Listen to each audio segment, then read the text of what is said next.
Elon Musk was sitting in a quiet diner in the heart of Austin, Texas, enjoying a few rare minutes of calm, when a boy of just 5, clutching a small broken toy rocket to his chest, hesitantly approached. In an almost silent act, the boy leaned over and whispered something in Elon's ear. Immediately, Musk paled, dropped his napkin, and hurriedly dialed 911.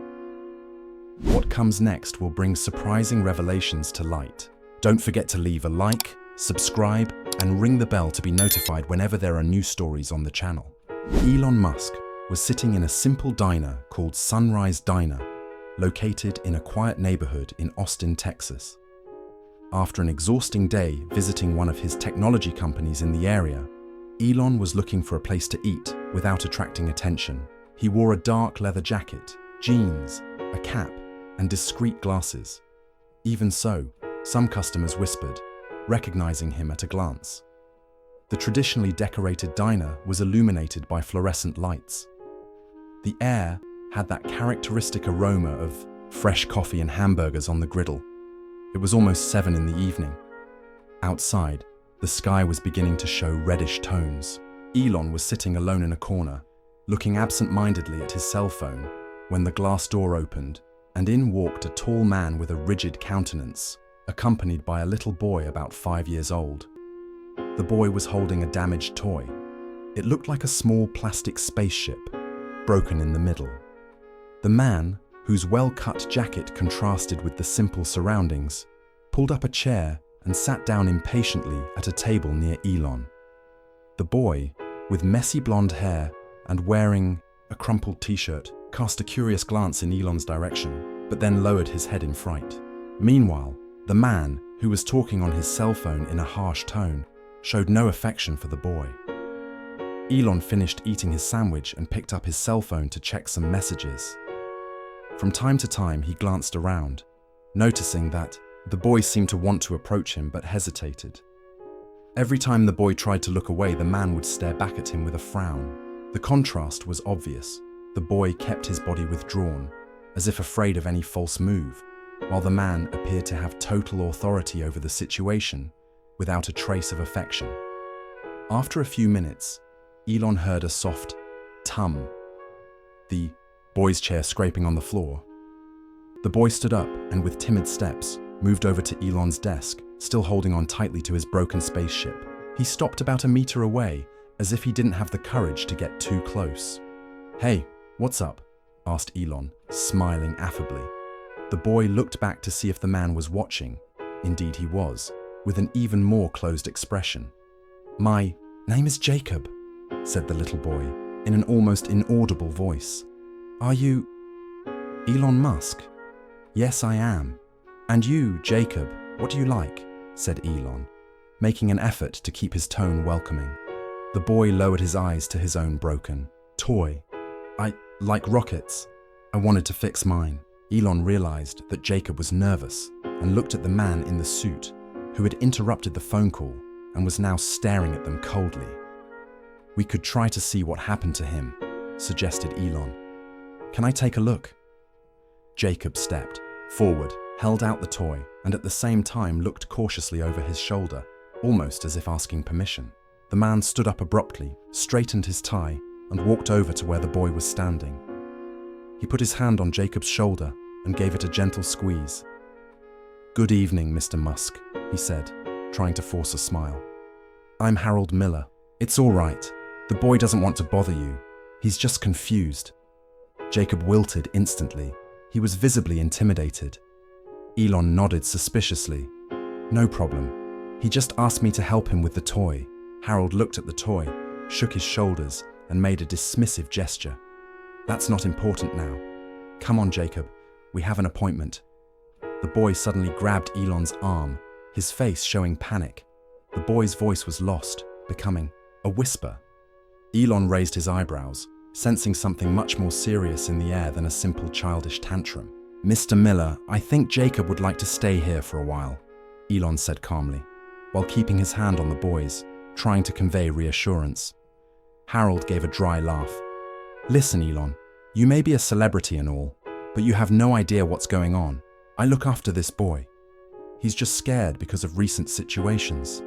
If you don't mind, let's get going. Elon could tell from Jacob's distressed expression that something was very wrong. His instincts told him not to allow the boy to walk away. His heart squeezing, Elon leaned over to speak to him again.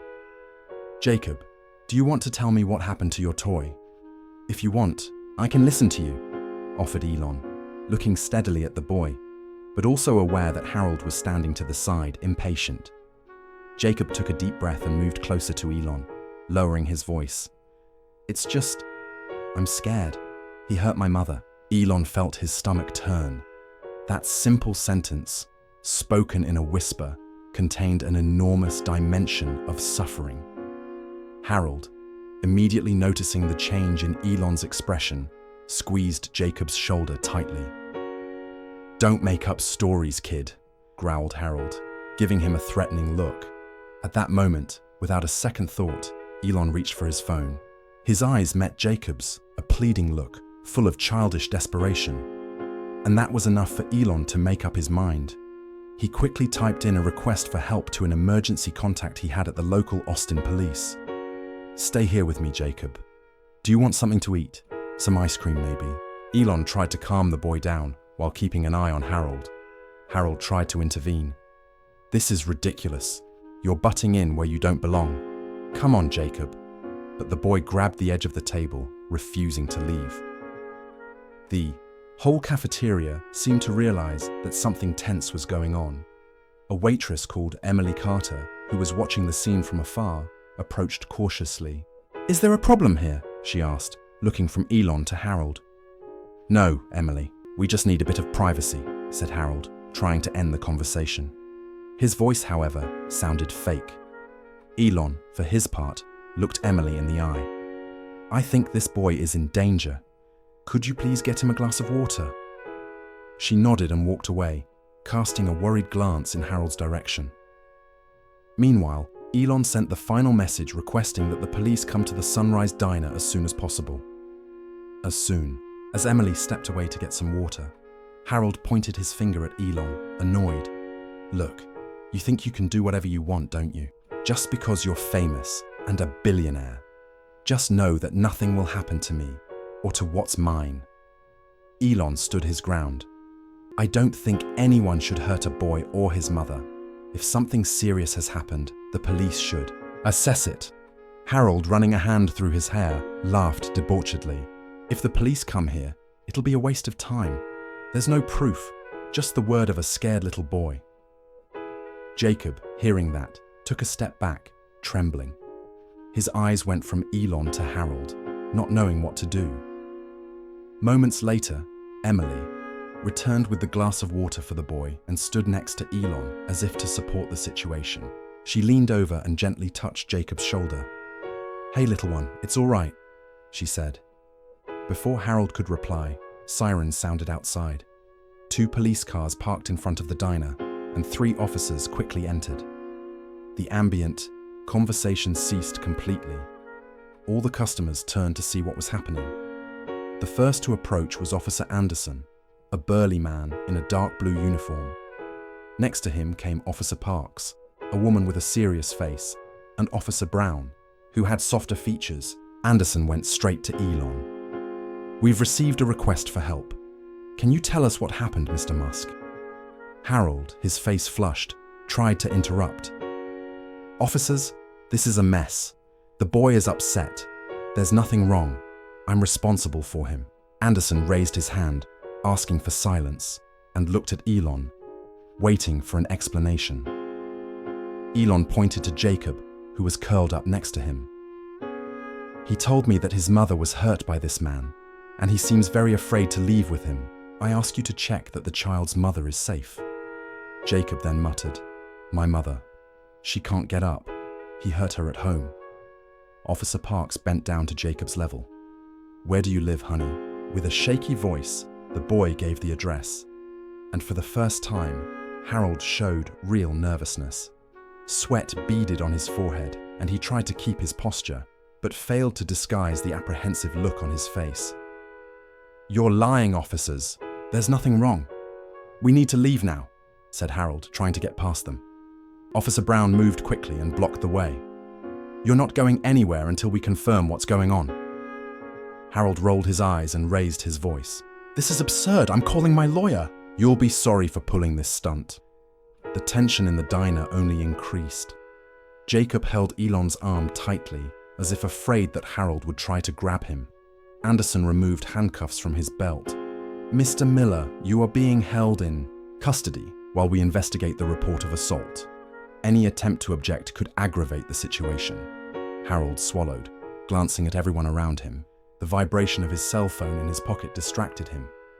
With a trembling hand, he gestured to answer it, but Anderson snatched the device before he could respond. The tension was evident. Something was about to be revealed. "I demand that you let me go. You'll get your asses kicked," scolded Harold as he was escorted to the car. When the door of the police car closed, Jacob sighed deeply, as if he were taking a weight off his chest. However, he was still shaking. Elon put his hand on his shoulder. "It's going to be all right. The police will take you to check on your mother. I'll accompany you if you like," said Elon, concerned about Jacob's situation.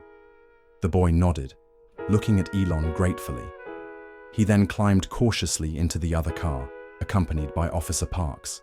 Elon made a point of going along, after quickly agreeing with Anderson that he would meet everyone at Jacob's house. On the way, the police car drove through quiet streets lined with middle-class houses. The windows of the houses were beginning to light up at night. Everything seemed calm, but Elon's heart was pounding, wondering what they would find in the boy's house.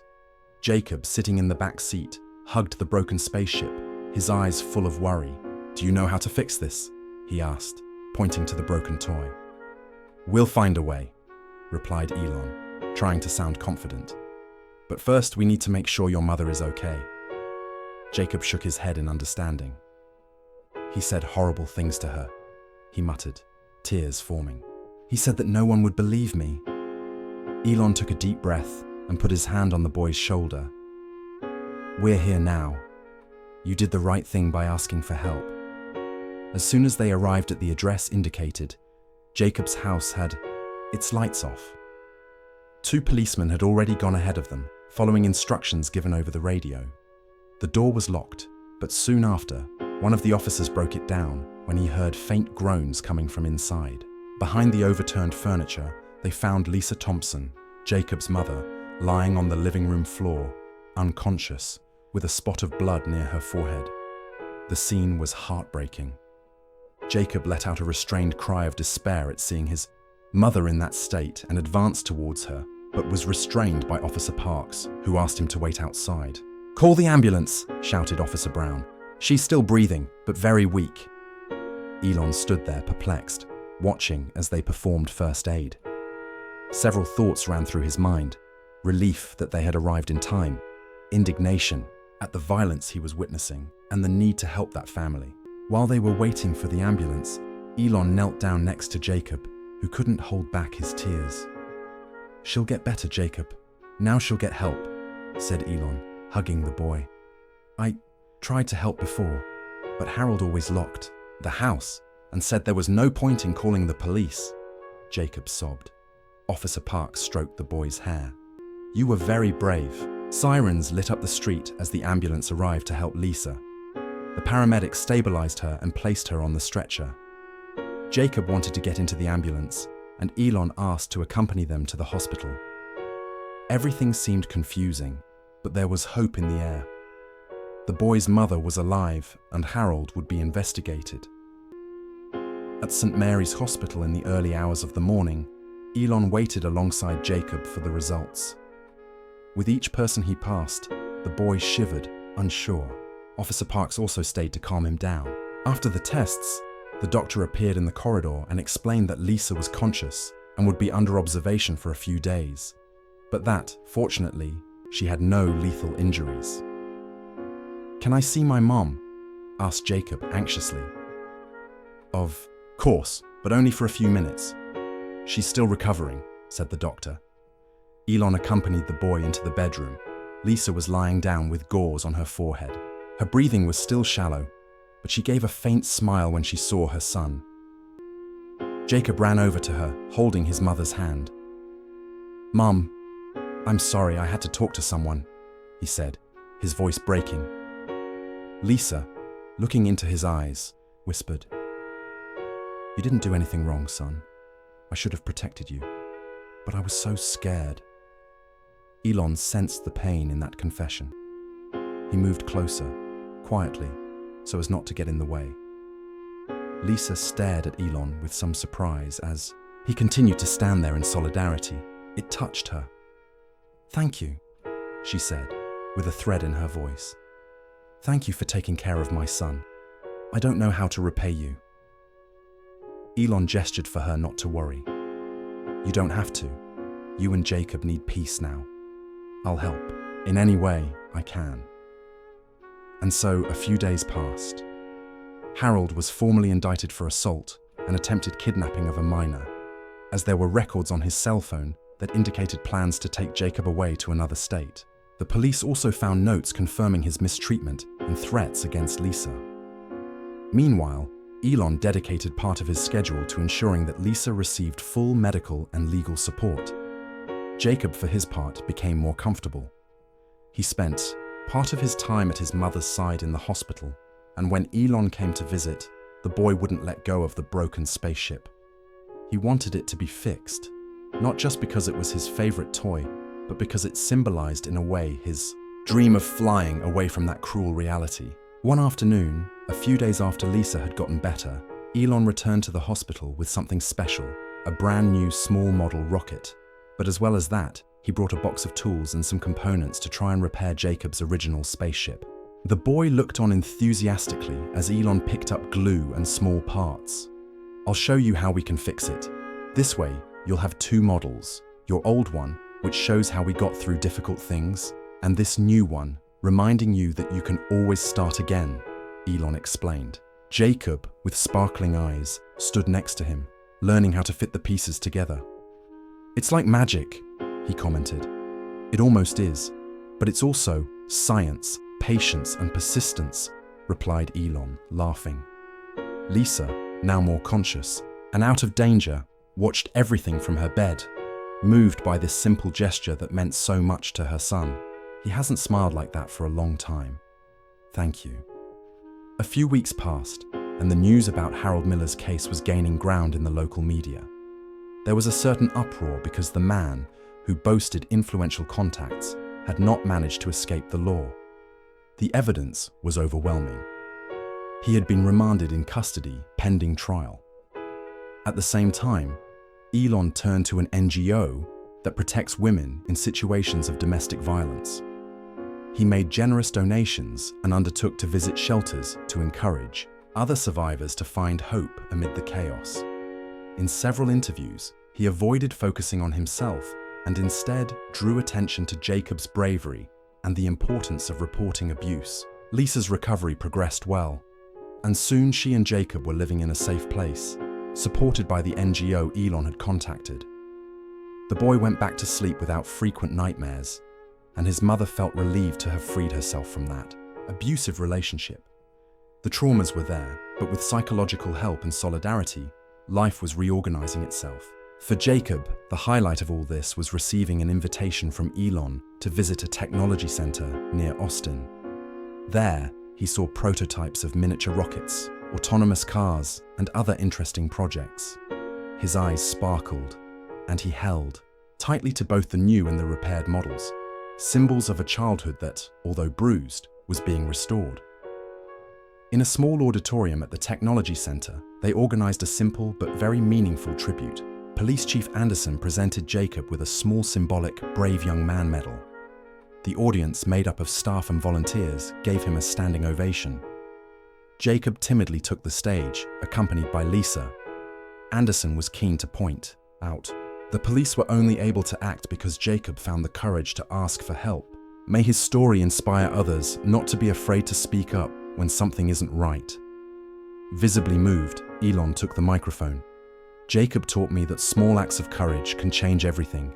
He came to me with a broken toy, but in reality, he was asking for help for his own life and that of his mother. I think this is one of the greatest symbols of overcoming I've ever seen. The applause was even louder. Lisa hugged her son, holding back tears. It was a moment that celebrated their victory over fear and violence.